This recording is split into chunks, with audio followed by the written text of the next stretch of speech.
Olá, irmãos, sejam bem-vindos para mais um momento de adoração.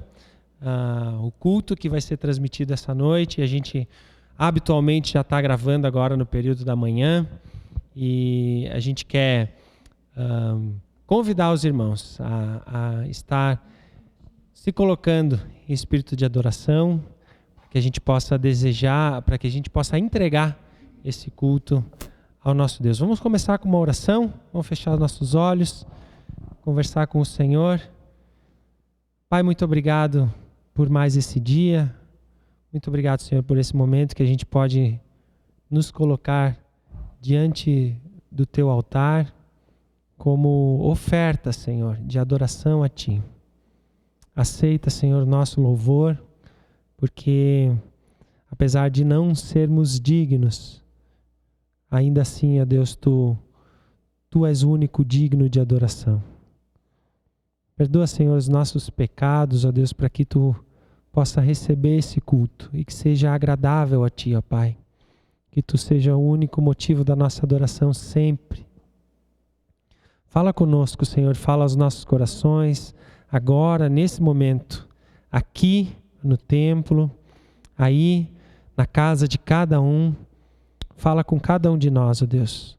Nos traz a Tua presença, Pai, para que a gente possa crescer em graça diante de Ti. Revela, Senhor, para nós a Tua mensagem, ó Deus, através da palavra que o pastor vai trazer. Que seja a Tua palavra aos nossos corações. Usa a vida dele, Senhor, para transmitir isso para a gente, para a Tua igreja. Não permita, ó Deus, que a Tua igreja esfrie por causa desse momento, mas que, muito pelo contrário, a gente possa Te adorar cada vez mais, nos entregarmos cada vez mais, Te buscarmos cada vez mais, Pai. E obrigado porque Tu tens nos proporcionado essa oportunidade de gravar o culto e poder transmitir esse culto. Obrigado porque nós temos essa liberdade também, ó Pai, de Te adorar livremente. Transforma, Senhor, os nossos corações e que a gente possa ser ao menos digno, ó Deus, de prestar culto a Ti. Nós Te adoramos, Senhor, através das nossas vidas e oramos no nome de Jesus. Amém. Amém. Vamos cantar, irmãos.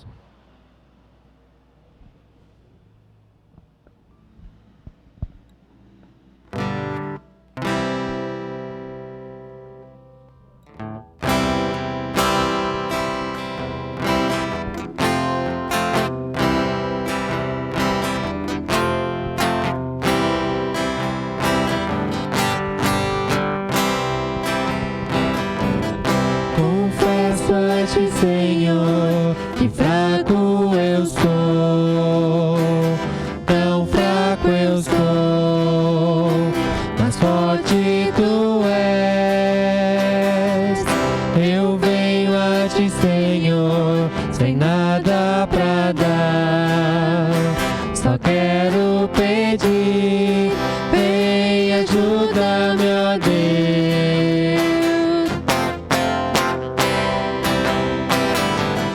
Confesso-te, Senhor, que fraco eu sou, tão fraco eu sou, mas forte Tu és. Eu venho a Ti, Senhor, sem nada pra dar, só quero pedir, vem, ajuda-me, ó Deus. Um coração quebrantado e humilde, não rejeita, Senhor. Estenda a mim Tua graça e deixe Teu amor fluir. Por misericórdia nós clamamos, faz chover perdão e graça sobre mim, perdão e graça, e lava-me, Senhor, pois hoje eu preciso do Teu amor. faz chover perdão e graça sobre mim, perdão e graça. E lava-me, Senhor, pois hoje eu preciso do teu amor.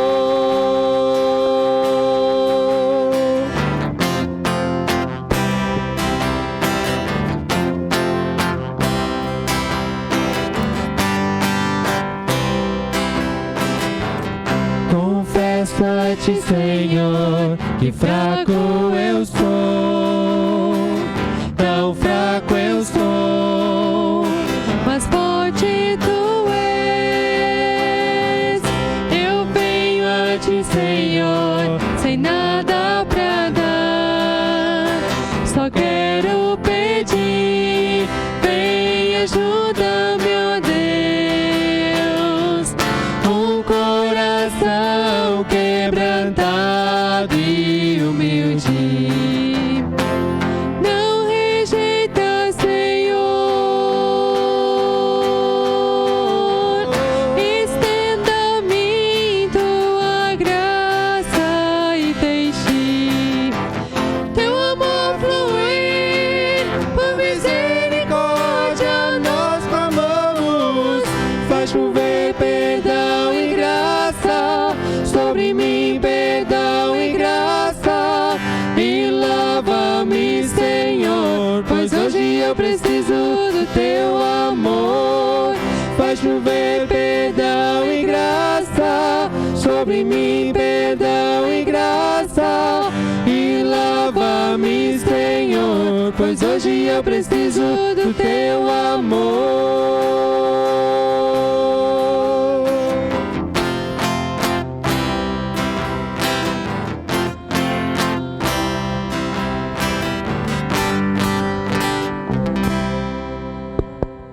Não por coincidência, mas nesse momento está chovendo lá fora. E chuva de bênçãos sobre a nossa vida, sobre a minha vida, sobre a sua vida, que Deus possa estar derramando nesse momento tão crítico, tão delicado da nossa existência, que a gente possa estar vivendo momentos de chuva de bênçãos, de graça sobre a nossa vida. Se você está em casa e não está doente, já é motivo de agradecer a Deus pela misericórdia que Ele tem da sua vida, assim como da minha. Vamos continuar adorando através de música?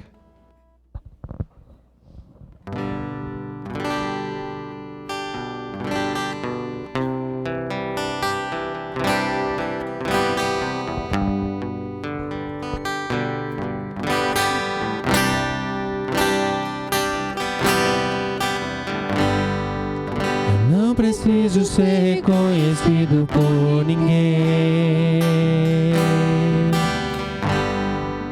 A minha glória é fazer com que conheçam a ti, e que diminua eu, para que tu cresça, Senhor, mais e mais.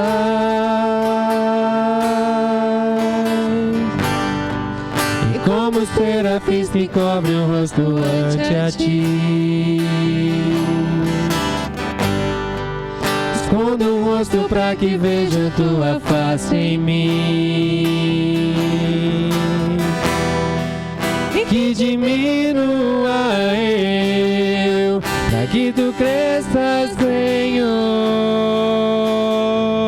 mais e mais. O Santo dos Santos, a fumaça me esconde, só teus olhos me veem. Debaixo de tuas asas é o meu abrigo, meu lugar secreto.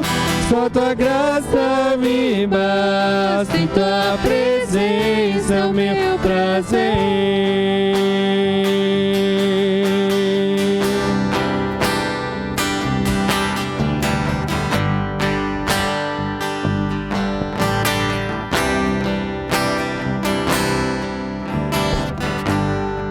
Eu não preciso ser reconhecido por ninguém.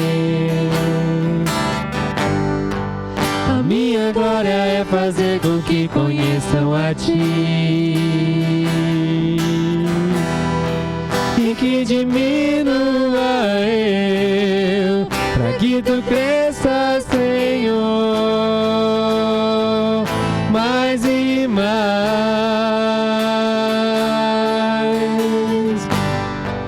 E como serafins que cobrem o rosto ante a ti, escondo o rosto para que vejam tua face em mim, e que diminua eu, para que tu cresça, Senhor, mais e mais. Dos santos dos santos, a fumaça me esconde, só teus olhos me veem. Debaixo de tuas asas é o meu abrigo, meu lugar secreto. Só tua graça me basta e tua presença é meu prazer. O santo dos santos, a fumaça me esconde, só teus olhos me veem. Debaixo de tuas asas é o meu abrigo, meu lugar secreto. Só tua graça me basta e tua presença é o meu prazer.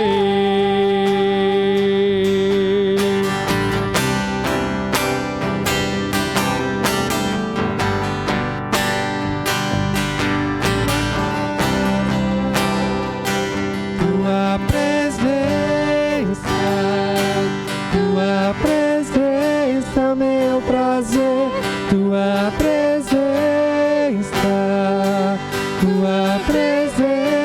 meu prazer, tua presença, meu prazer, tua presença, meu prazer, tua presença, meu prazer. No santo dos santos, a fumaça me esconde, só teus olhos me veem.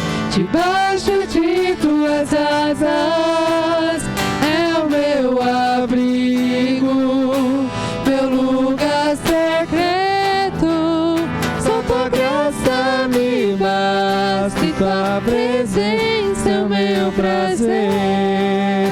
Só tua graça me basta e tua presença é o meu prazer.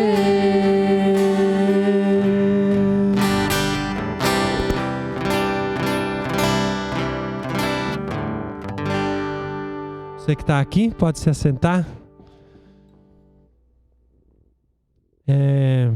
Acho que nós não temos muito o que falar a respeito do momento que a gente está vivendo. Todo mundo está bem ciente do que está acontecendo, mas eu queria só ressaltar.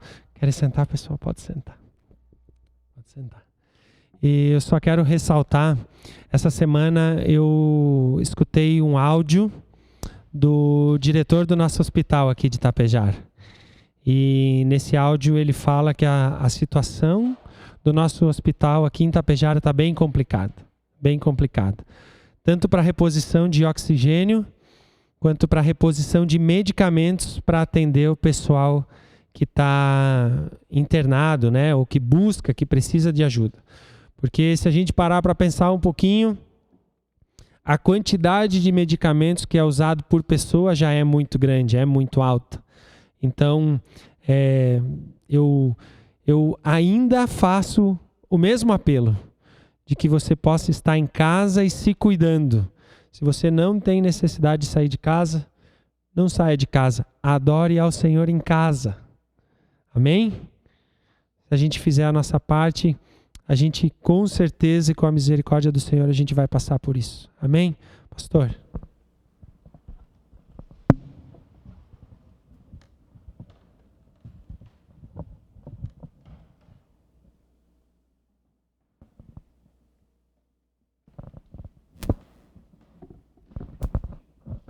Graça e paz, meus irmãos. Como o Ângelo disse, de fato, nosso tempo que vivemos não é um tempo fácil. E ontem, na palavra do Jaci aos jovens, ele lembrou que faz exatamente um ano, essa semana, que começou a pandemia no Brasil. Ele mencionou que houve o batismo da Bebel, da filha do Jaci, há um ano atrás, e que foi o último culto que nós realizamos sem restrições. Logo em seguida, houve algumas semanas que nós não tivemos culto, onde estava tudo fechado. E lembramos, hoje sabemos muito bem que a situação aquela vez era muito menos grave do que hoje.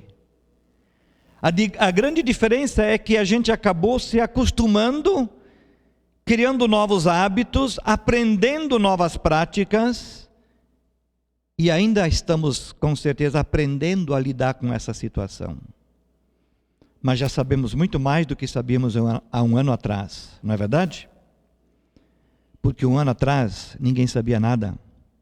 Aliás, a grande maioria do povo pensava que em 3, 4 semanas tudo estaria passado.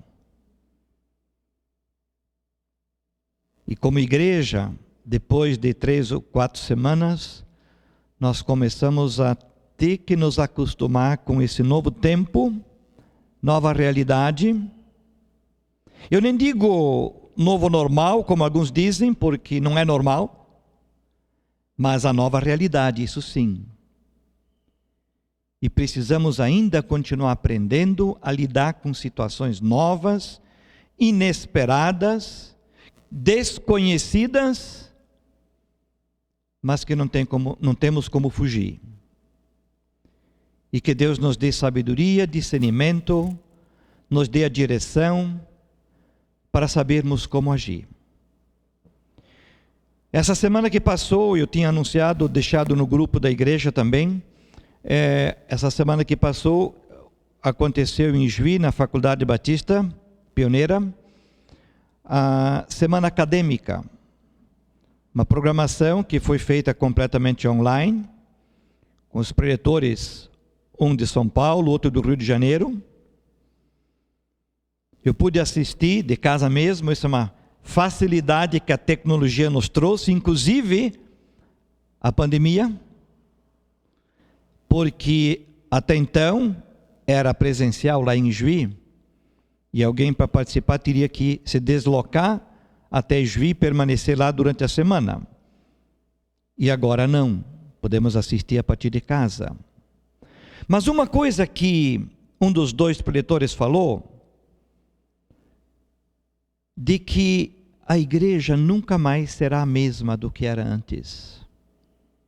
Se até alguns anos atrás a gente tinha por hábito, por costume, por prática normal, os encontros nos templos, aqui no espaço de culto, como praticamente o único lugar de igreja acontecer, depois de alguns anos, e agora já passou-se alguns anos, onde aprendemos que igreja também acontece em casa, também acontece durante a semana, nas reuniões familiares, nas reuniões de pequenos grupos.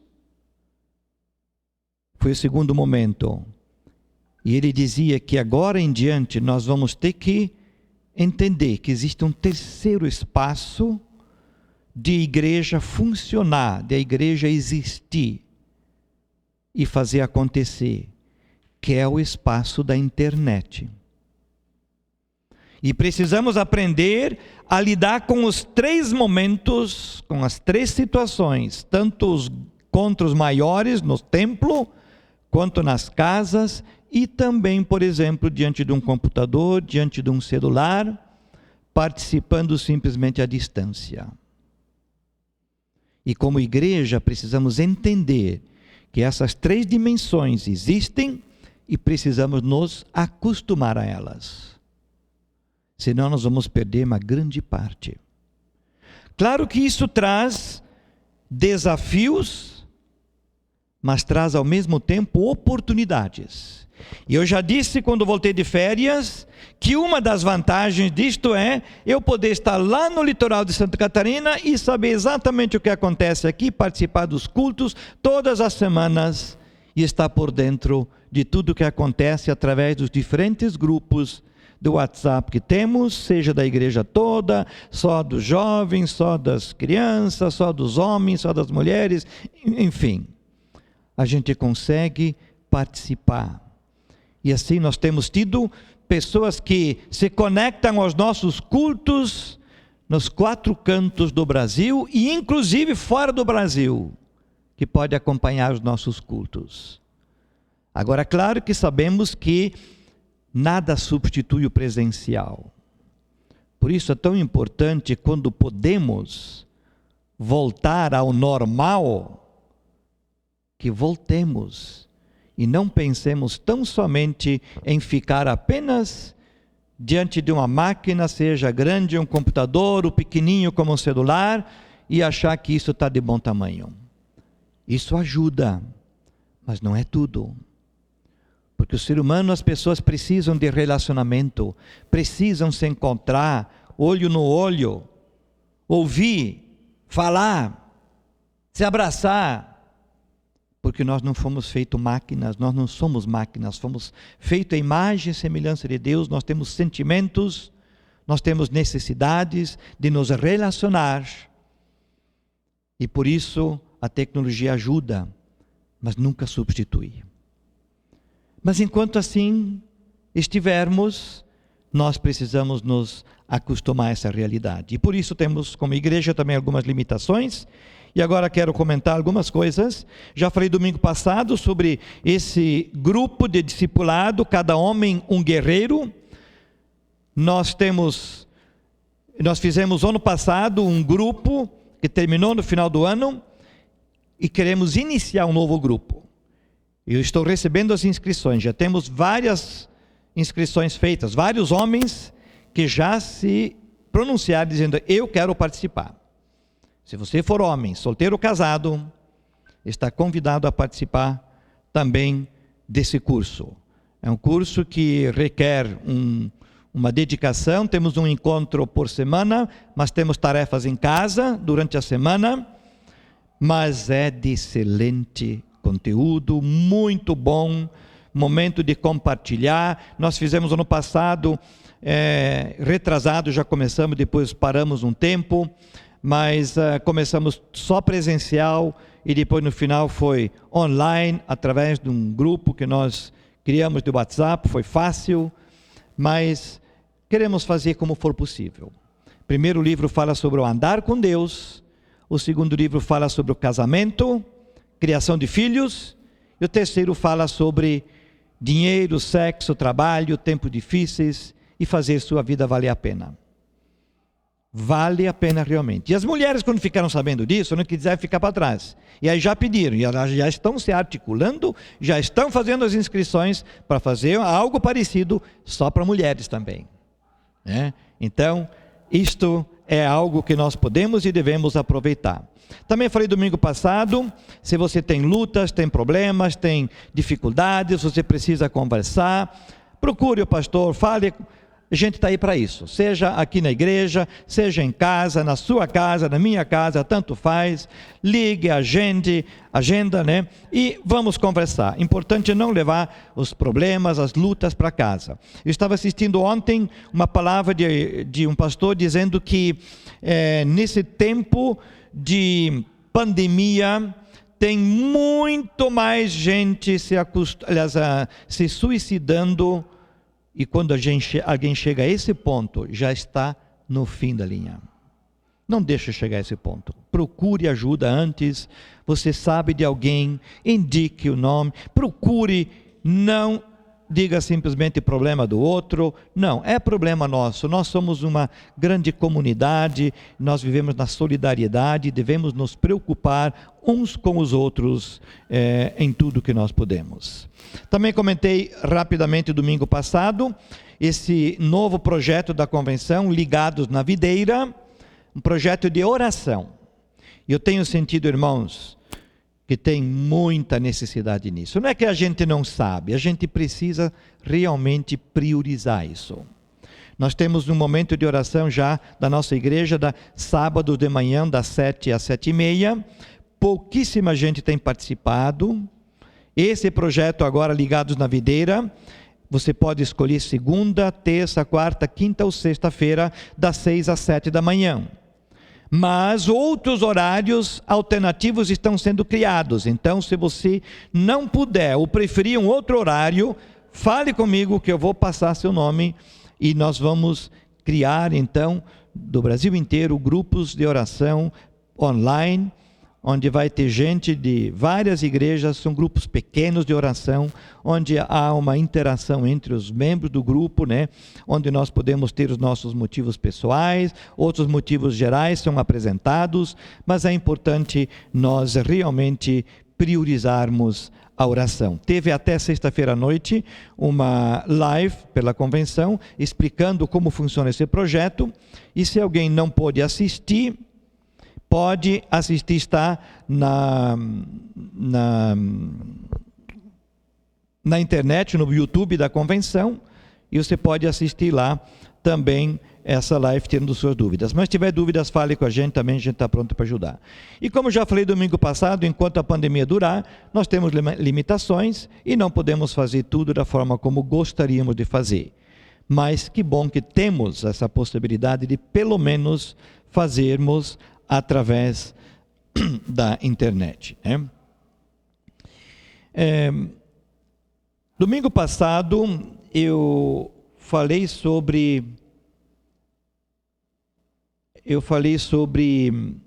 a Páscoa. Estamos iniciando a Páscoa, né? Não iniciando a Páscoa ainda, mas estamos naquele período que antecede a Páscoa. Há um tempo, estamos no tempo conhecido como o tempo da Quaresma. O que é a Quaresma? É o tempo dos 40 dias que antecedem a Páscoa.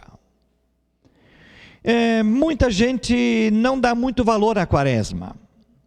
Talvez da forma como muitos a celebram, também nem vale a pena. Mas se for um tempo de preparação, de nos conscientizarmos de que nós estamos preparando o nosso coração para lembrar o que aconteceu lá na Palestina 2000 anos atrás, o tempo da Quaresma pode ser uma grande bênção, da mesma forma como o tempo de Advento prepara nosso coração para a celebração do Natal. Então não devemos desprezar a atitude de preparação. Até porque os judeus se preparavam para a Páscoa, Jesus se preparou para a Páscoa, e nós também devemos nos preparar para a celebração da Páscoa.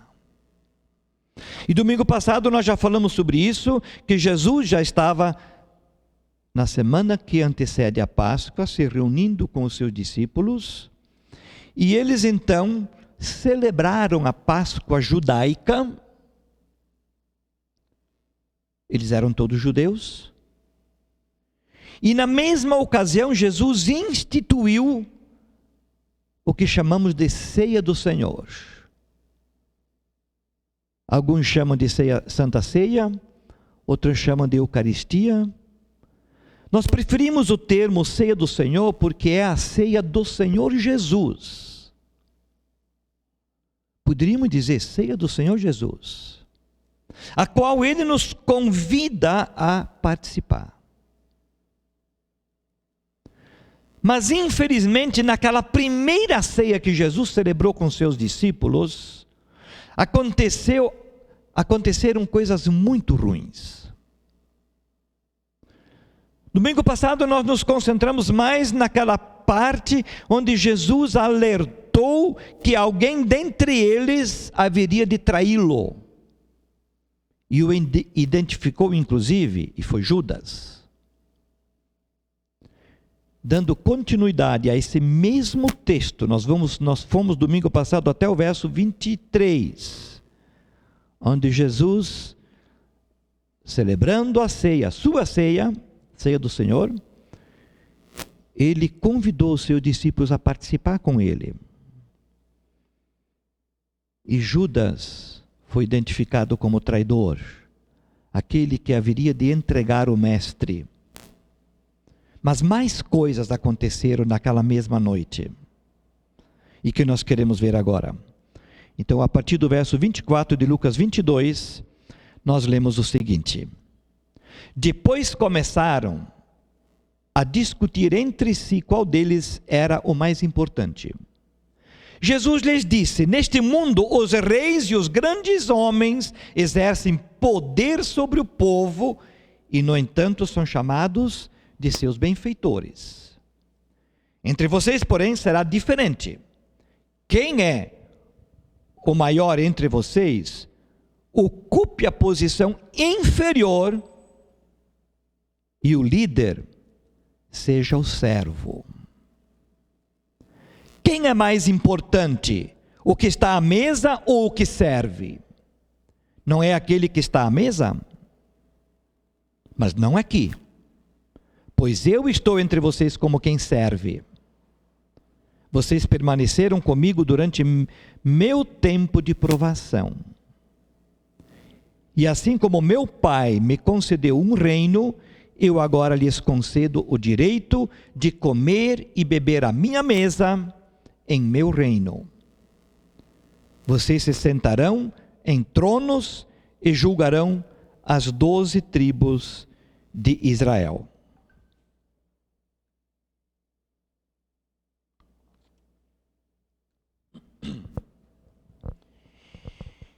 O que nós vemos aqui é uma situação bem delicada e nada recomendável. Ou seja, não foi só Judas que teve problema. Teve mais gente com problema. No versículo 23 do nosso texto, que nós terminamos de contemplar domingo passado, eles estavam discutindo sobre quem seria o traidor. E aí perguntaram: Jesus, Senhor, sou eu porventura? Outro perguntou: e será que sou eu? Imaginemos um olhando para o outro, qualquer um deles poderia ser o traidor, e ninguém queria ficar mal diante do grupo. Uma situação desagradável, mas o culpado era um deles, o traidor, só Judas. Mas logo em seguida, no versículo 24, eles começam uma nova discussão. Qual discussão? A discussão para saber quem deles seria o maior. E em que momento foi isso? Foi num momento crucial na vida de Jesus. Ele que estava já antevendo que seria preso, crucificado, e estava se entregando a si mesmo num gesto de auto-sacrifício, de auto-humilhação. Não que ele foi humilhado por outros, mas ele se entregou a si mesmo voluntariamente. E nesse momento os discípulos discutem entre si qual deles seria o maior. Que situação! Imaginemos o que se passava na cabeça de Jesus. Quando ele estava num momento tão delicado, já no fim da trajetória dele nesse mundo, ensinando, preparando os seus discípulos para darem continuidade à obra que ele iniciou, sabendo que a morte dele estava assim às portas, daqui a poucos dias ele seria morto. Eles discutindo entre si qual deles seria o maior. O orgulho e o querer ser importante estão arraigados ao coração humano, até nos mais piedosos. Há um anseio muito grande no coração humano de querer estar por cima, de querer ser importante, de querer reconhecimento. Poucos, muito poucos são os que conscientemente dizem: Eu quero estar por baixo. A maioria do ser humano quer estar por cima. E isso chegou a tal ponto nos nossos dias, que nas últimas décadas ganhou cada vez mais espaço a chamada teologia da prosperidade, que diz exatamente isso, que nós temos direitos, que Deus tem dever conosco, que nós somos importantes, que servir a Deus traz reconhecimento público. E assim todo mundo quer estar na vitrine, quer aparecer. É triste o relato dos discípulos discutindo aqui na presença de Jesus acerca de seus privilégios, quando deveriam estar preocupados com seus deveres. Aliás, hoje todo mundo quer saber quais são meus direitos. Até quando alguém procura um serviço, um trabalho, a gente diz, tem muita gente que não quer trabalho, só quer segurança, estabilidade, certeza que vai ter salário. Mas trabalho poucos querem. Inclusive na vida espiritual, muita gente está condicionada a isso, quer reconhecimento, quer seu espaço e não está preocupado com suas obrigações. Jesus estava bem pertinho da cruz. Mas os seus discípulos, os mais íntimos, com quem ele andou de perto, conviveu no dia a dia durante 3 anos, estavam tão longe da realidade que Jesus estava passando. Isso é lamentável, não é verdade? Agora vamos olhar um pouco para o texto. A primeira coisa que nos chama a atenção aqui, diz o verso 24, como já mencionei, começaram a discutir entre si qual deles seria o maior, o mais importante. Uma discussão totalmente inapropriada.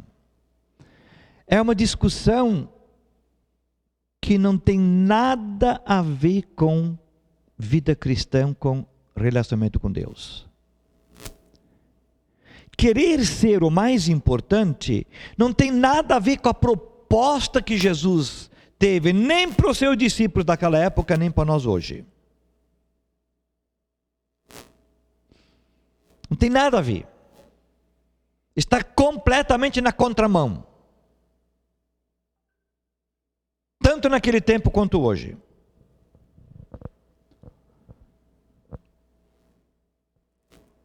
Tudo que Jesus ensinou durante os últimos 3 anos aos seus discípulos era contrário a isso. Jesus havia ensinado sobre renunciar, sobre se humilhar. Jesus tinha ensinado sobre abrir mão dos seus direitos, dos seus privilégios. Jesus havia mostrado para eles que havia uma missão a cumprir, que era servir e não ser servido. E eles estavam preocupados exatamente com o contrário. Jesus havia ensinado para eles sobre os seus deveres, e eles estavam preocupados com seus direitos, com seus privilégios. Portanto, uma discussão não só desnecessária, mas inapropriada, totalmente contrária a tudo que se espera de um seguidor de Jesus. Uma segunda coisa que se vê nesse texto é que há ali, nessa discussão, uma ordem de valores invertida. O versículo 25 diz: neste mundo os reis e os grandes homens exercem poder sobre o povo, e no entanto são chamados seus benfeitores.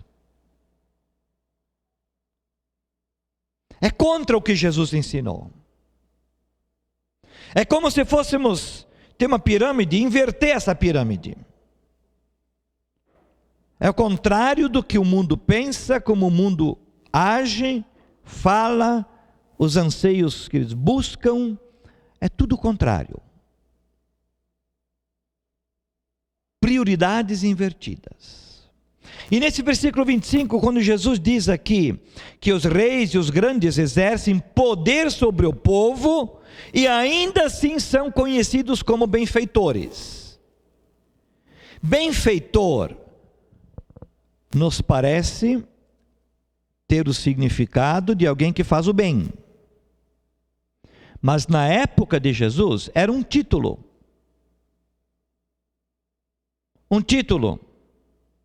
Como hoje, Vossa Excelência, Vossa Senhoria. Sabemos que também hoje esses títulos não fecham, né? Porque alguém que é conhecido como Vossa Excelência, na verdade, muitas vezes de excelência não tem nada. Não é verdade?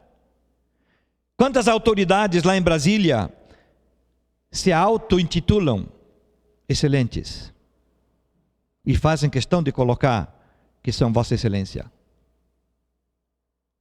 Mas de excelência não tem nada.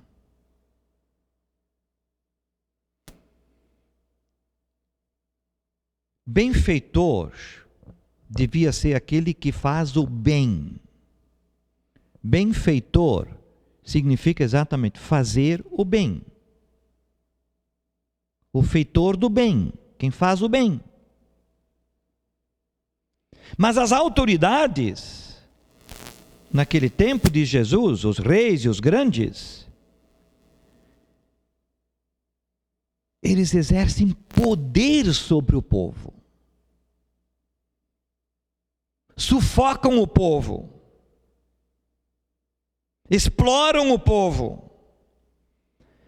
Se beneficiam da situação privilegiada em que eles estão. E ainda têm a coragem de dizer que são benfeitores. Parece que hoje não mudou nada, né? Mas a proposta de Jesus é exatamente o contrário. Porque quem está numa situação de autoridade não deve estar preocupado com seus privilégios, mas sim com seus deveres. Por isso que a proposta de Jesus é a contrária. Não tem nada a ver com isso. O verso 26 diz: entre vocês, porém, será diferente. Que o maior entre vocês ocupe a posição inferior e que o líder seja o servo. Essa é a proposta de Jesus. Ou seja, Jesus está propondo aqui que benfeitor deve ser o servo e não o chefe. Jesus mostra aqui a relação que existe entre liderança e serviço. Ser líder significa ser servo, e não ser chefe, ser mandão. Ser líder significa estar usando o avental e não babador. O babador usa quem é servido. Avental usa quem serve. Liderar, diz Jesus, é servir e não mandar. Então Jesus mostra claramente para eles aqui que eles estavam ainda com a cabeça longe daquilo que ele estava propondo.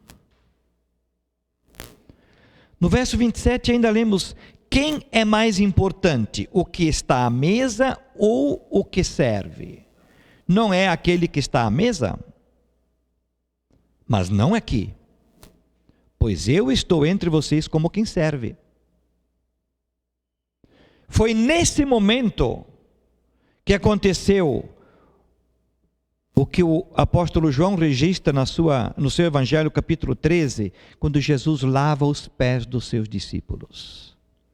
Foi nesse momento que isso aconteceu. Onde ele deu o exemplo, onde ele diz aqui simplesmente: pois eu estou entre vocês como quem serve. Normalmente é tido assim, quando a gente vai para um banquete, alguma confraternização especial, a pessoa mais importante não é aquele, o garçom que está servindo, mas é aquele que está sendo servido. Aquele que está sendo homenageado. Aquele que simplesmente recebe os serviços de quem serve, do garçom no caso. Mas Jesus diz, aqui não é assim. No meu reino é diferente. No meu reino, o mais importante é aquele que está usando o avental. É aquele que está servindo. Não é à toa que no grego a palavra traduzida em português para diáconos significa literalmente garçom, aquele que serve, aquele que está à disposição dos convidados, dos presentes que vieram jantar ou almoçar e que estão ali sendo servidos. E nós cristãos somos chamados para sermos servos e não senhores. Fomos chamados não para mandar, mas para obedecer. Porque Jesus diz que Ele mesmo deu o exemplo, demonstrando na prática que a proposta dele é a contrária. Por isso, a proposta dele é uma inversão de valores, daquilo que estava estabelecido como regra, como prática habitual no seu tempo, e ainda hoje, a proposta de Jesus vai na contramão. É a pirâmide invertida, é o contrário. Em terceiro lugar, o que nós vemos nesse texto é uma fidelidade destacada. Logo em seguida, no verso 28, Jesus diz, vocês permaneceram comigo durante meu tempo de provação. O que significa isso? Aqui Jesus está fazendo um reconhecimento público diante de todos, agradecendo-lhes a sua fidelidade. Jesus reconhece o apoio. Quem conhece os evangelhos sabe que várias, muitos, centenas ou milhares de pessoas que tentavam seguir Jesus não permaneceram firmes, desistiram no meio do caminho. Isso chegou a um ponto onde Jesus uma vez disse, muita gente foi embora, vocês aqui não querem ir embora também? E Pedro disse, mas Senhor, para onde nós vamos? O Senhor que tem a resposta às nossas dúvidas, nossas perguntas, nossos anseios, é o que nós precisamos, não temos outra opção melhor do que a proposta do Senhor. Mas a ficha ainda não tinha caído agora, né? Mas Jesus reconhece aqui, reconhece que eles ficaram firmes e não desanimaram, não jogaram a toalha, não desistiram. Claro que ele sabia que Judas o trairia, porque há poucos instantes ele tinha dito isso. Ele não tinha falado ainda, mas logo em seguida falaria que também Pedro o haveria de negar. Naquela mesma noite, aliás. Mas ele não deixa de expressar a fidelidade do grupo, reconhecer que eles estavam do seu lado e não o deixaram ele sozinho. Jesus sabia também que eles haviam de adormecer logo, logo, quando ele mais precisava, lá no Getsemane, na sua oração, momento tão difícil. Mas ele sabia com quem ele podia contar. Ele sabia que, apesar de suas fraquezas, eles tinham um coração amoroso, um coração cheio de graça, e eles tinham um compromisso com Jesus. E nos versículos seguintes, versos 29 e 30, nós vemos que por causa disso Jesus lhes oferece uma recompensa. Ele diz, e assim como meu Pai me concedeu um reino, eu agora lhes concedo o direito de comer e beber à minha mesa em meu reino. Vocês se sentarão em tronos e julgarão as 12 tribos de Israel. Jesus reconheceu Jesus promete recompensa a quem participa com ele na humilhação e no sofrimento. Jesus diz que vocês foram fiéis, vocês permaneceram comigo, por isso vocês terão recompensa. E ele fala de duas coisas aqui. A primeira, que eles terão o direito de assentar-se com ele à mesa no reino de glória. Então não era só naquele momento de compartilhar a ceia, primeiro a refeição, a janta, o jantar lá dos judeus, né, da Páscoa, mas também a mesa do Senhor, onde ele instituiu a ceia, que é expressão de comunhão. Alguém convidado a participar é alguém que recebe essa honra de poder participar. É como se o presidente da República promovesse um jantar e convidasse alguém, algumas pessoas, ou uma autoridade muito destacada, importante, convidasse algumas pessoas para estarem com ele nessa celebração. Isso é motivo de honra. E Jesus o faz aqui também. Mas ele diz mais, não era só naquela celebração da ceia, mas era sentar-se com ele à mesa no seu reino de glória. Ou seja, ele está falando aqui do céu, ele está falando aqui da vida eterna, ele está falando aqui daquilo que ele estava preparando, aquilo que é a razão de nós vivermos neste mundo, que não é para termos glória aqui, mas sim um dia lá no céu.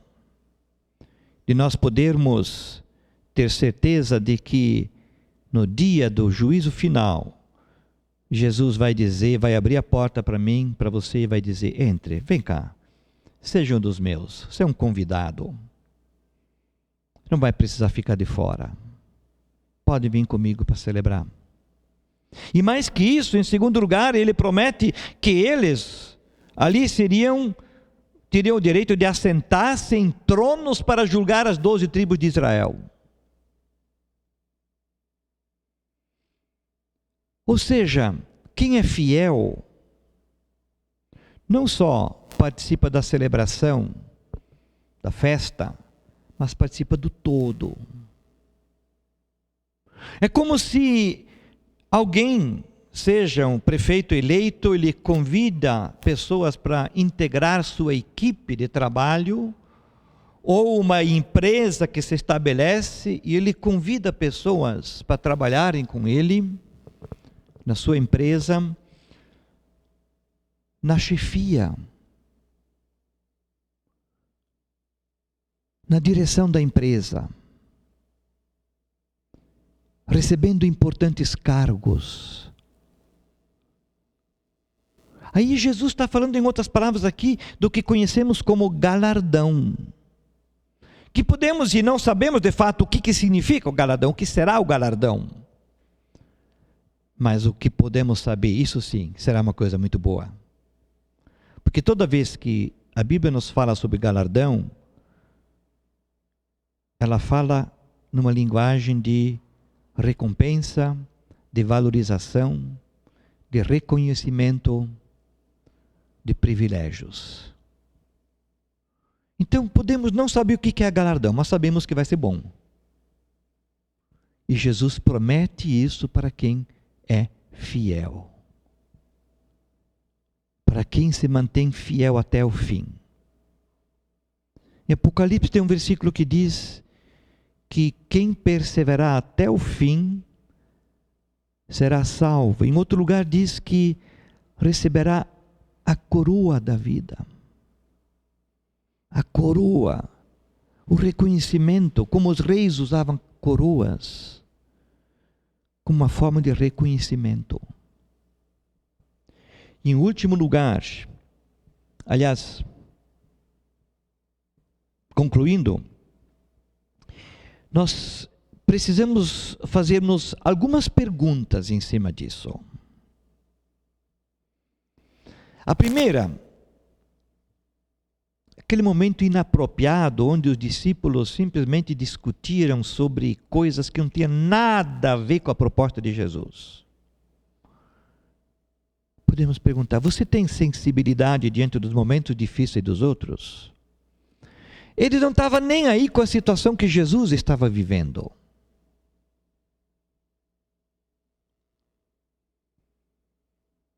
Será que nós temos sensibilidade? Ou nós nos preocupamos tão somente com nossos próprios interesses e os problemas dos outros? Isso é problema deles. Os discípulos eram muito insensíveis nesse momento, né? Será que nós temos mais sensibilidade do que eles? Uma segunda pergunta: qual é sua maior preocupação como seguidor de Jesus?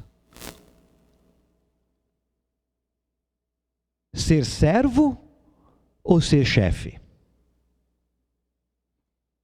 Os discípulos queriam destaque, queriam posição, queriam ser chefe.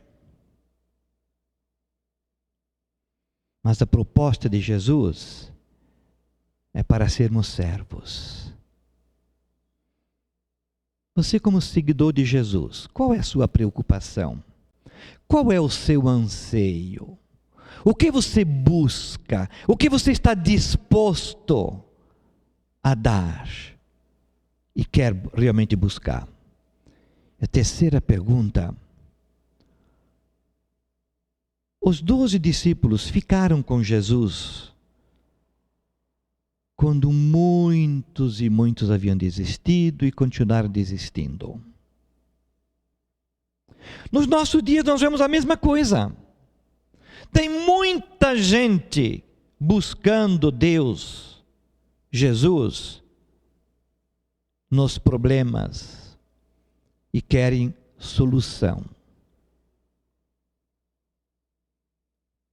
Tem muita gente que começa bem e termina mal. Como anda a sua fidelidade a Jesus? Você vai desistir também? Nesse tempo de crise, de pandemia, duas coisas têm acontecido no coração de muita gente. Uns têm se voltado mais para Deus e outros têm esfriado na fé. Isso é fato.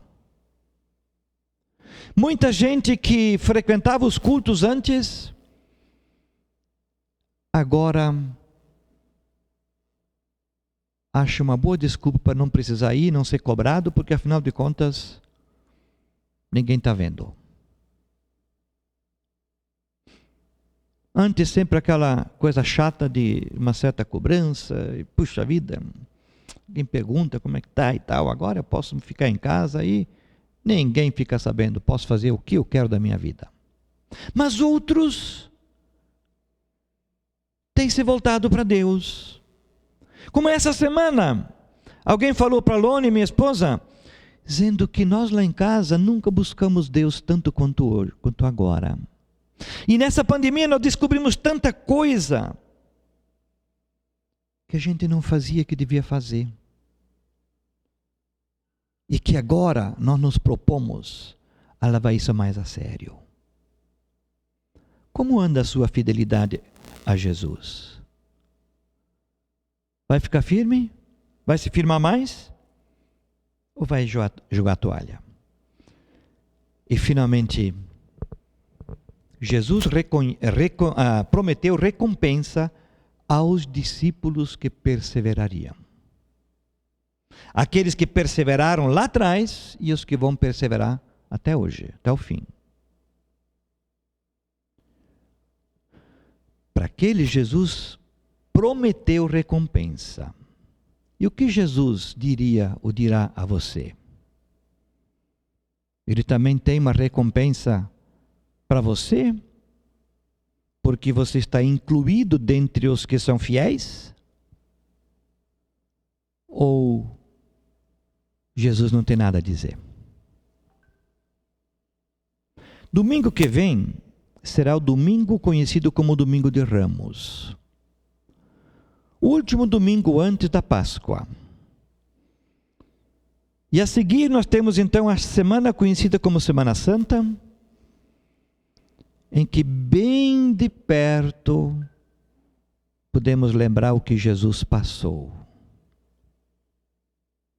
A Aproveite essas 2 semanas antes da Páscoa para refletir mais no conteúdo, naquilo que Deus está fazendo e quer fazer no seu coração, que já fez no coração de tanta gente, e aquilo que aconteceu lá na cruz naquele dia.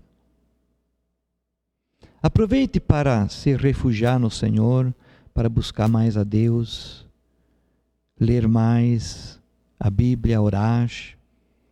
Falei antes da Quaresma, né? Não deixe passar esse período para se refugiar no Senhor, para buscar mais o Senhor. O que vale é a intenção do coração, não são as fórmulas mágicas, não são o que a gente come e deixa de comer, rituais que a gente faz ou não faz, isso não tem nada a ver.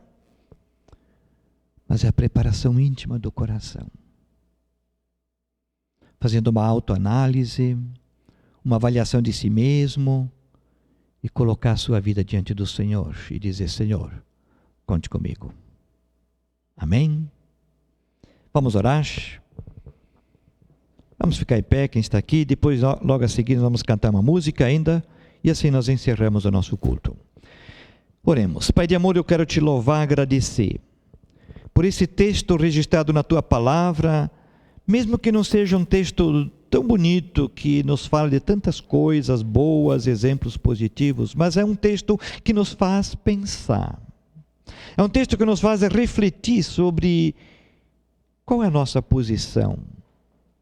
Onde nós nos temos colocado diante do Senhor, como nós nos temos posicionado frente aos desafios da vida, ao momento difícil que vivemos como nação, como povo, como igreja, como pessoa. Mas momento esse também que nos faz refletir nesse tempo de Páscoa, de que a mensagem da Páscoa tem uma mensagem para o nosso coração. E nós precisamos nos voltar ao Senhor, colocar nossa vida em sintonia contigo, e queremos realmente crescer na tua graça, no teu amor. Queremos voltar nossa vida a ti para que realmente sejamos cada dia mais fiéis e tenhamos consciência que para nós o que realmente vale não é estar em cima, não estar por cima dos outros, mas é estar no centro da tua vontade, fazendo exatamente aquilo que o Senhor queria que fizéssemos.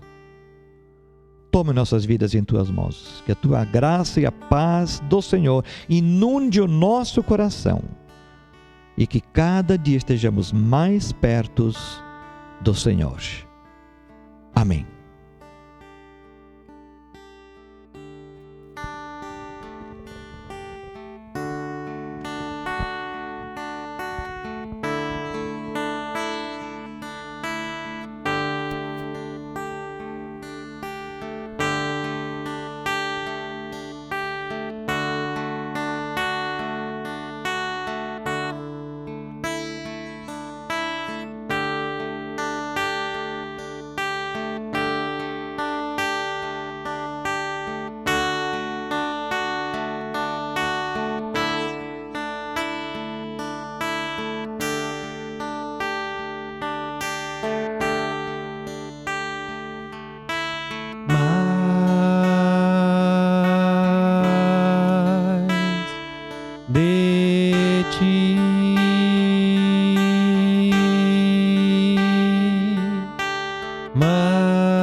Cante essa canção como uma oração.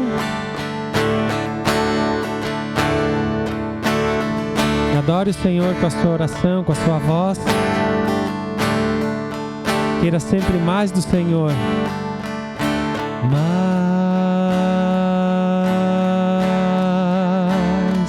de ti.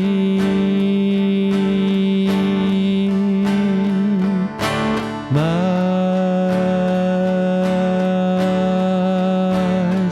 de ti. E menos de mim. Menos de mim. Menos de mim. Menos de mim. Que Ele cresça, que eu diminua, que Ele apareça, que eu me constranja com a tua glória. Todo meu amor, infinita humildade, servo de todos os irmãos. Que Ele cresça, que eu diminua, que Ele apareça, que eu me constranja com a sua glória. Com todo o seu amor, infinita humildade, servo de todos os irmãos. Que Ele cresça, que eu diminua, que Ele apareça, que eu me constranja com a sua glória. Com todo o seu amor, infinita humildade, servo de todos os irmãos.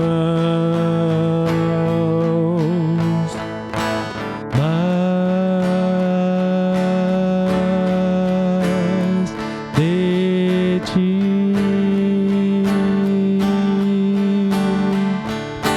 Mais de ti.